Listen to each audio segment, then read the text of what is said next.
Sara Carter, you've been on the job for around 6 months officially. Correct. And I'm curious what you're most proud of so far and what goals you have for the future. I'm overwhelmed and humbled by this position that President Trump has asked me to be in. Why? Because the most important resource we have is the American people. Everything we do in the office has to move forward the needle to saving American lives and also removing the stigma of addiction and working with people to ensure that they can get treatment faster and easier than they can get drugs off the streets.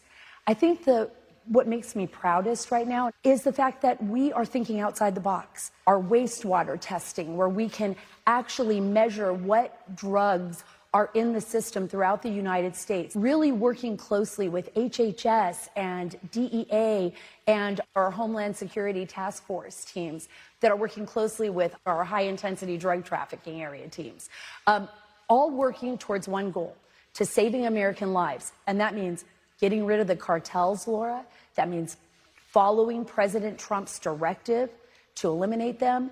And that means ensuring that we are paying attention and serving the American people. Well, Sara, I want to ask you, as director, your thoughts on a socialist platform. This is a campaign pledge they're making to stop fighting the war on drugs.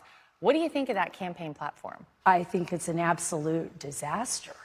I mean, look, we've lost so many Americans to the point we can't even describe the toll of the loss of life, right? At the highest level, at the highest point, 1 year, 2022, over 112,000 Americans died of overdose deaths or poisonings. That was just 2022. If you look at the years that President Biden was in office, we lost more Americans during that time frame than we lost in World War II.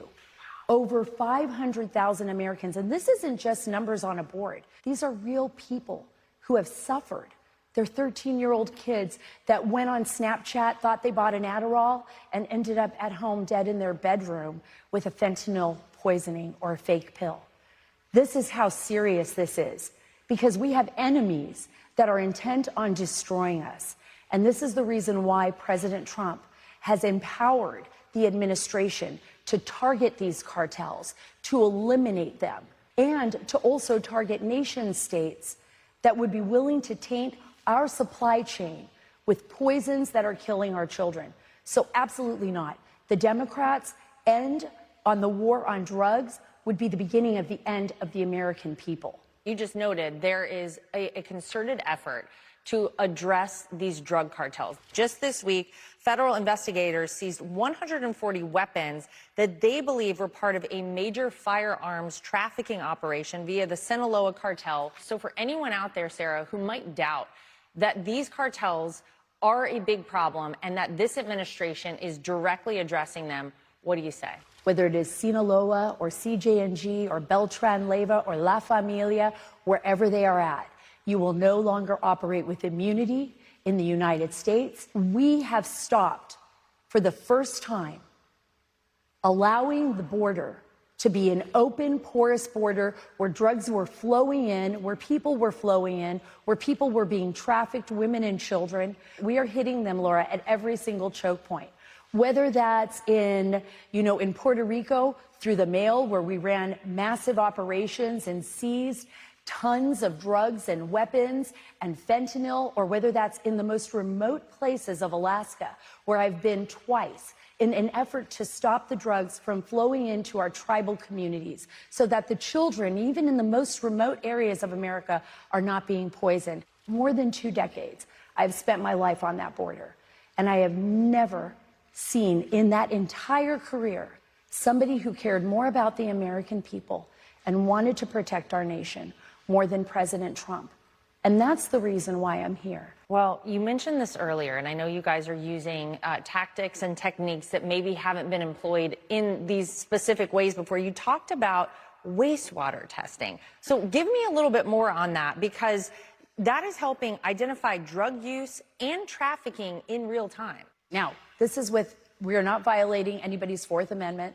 We are going to sanitation sites, and we are pulling the wastewater from there, and we're able to see what drugs are in the system. And let me give you one example of something that was a really big success for us. So it's known as rhinoceros tranquilizer, right, on the streets, because it's meant for very large animals. Well, we were able to see that in our wastewater testing, and we were able to issue an alert for the first time with the CDC to hospitals and first responders that this was on the street.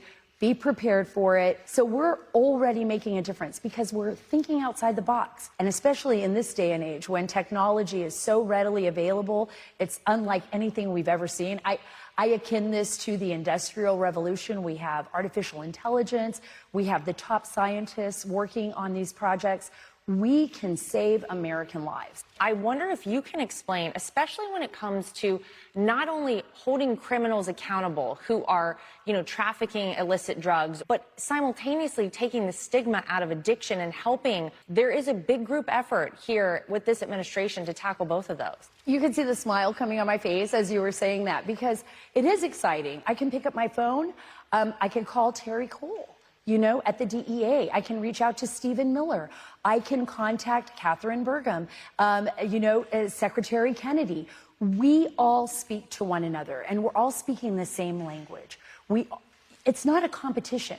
It's about saving lives and working for the American people. And I'm so excited to be working with Catherine Burgum on the Great American Recovery Act. And when it comes to treatment and recovery, we have so many ideas. We have such a long way to go, but we're already implementing it because we're working together. We're bringing faith to the center, the core of our values, our national drug control strategy. So we are working on ensuring that the American people have choices, that we are going to provide them with what they need for effective treatment. Well, at the end of your tenure as our drug czar, I'm curious what your hope would be for the war on drugs at that point. I pray every night that at the end of my tenure, no more children are dying.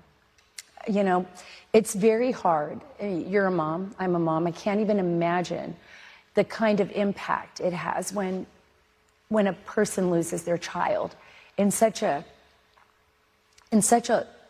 abrupt way. We're already seeing the success of that. We have reduced the number of deaths since the highest point by over 40,000. That is over 40,000 people's lives who are saved, 40,000 people who are here with their families, sitting at the dinner table, laughing with their kids, going to the park, maybe in recovery, maybe struggling, but they're alive. I want to see those numbers go down to zero. I want to see people live. I want to see them be free. I want our kids to be happy, healthy, and clean, and to want to be drug-free. We're going to work on it as if that was the mission. If I'm not doing that, I shouldn't be here. Be sure to like and subscribe for all the Fox News latest on YouTube, and catch full shows streaming now on Fox One.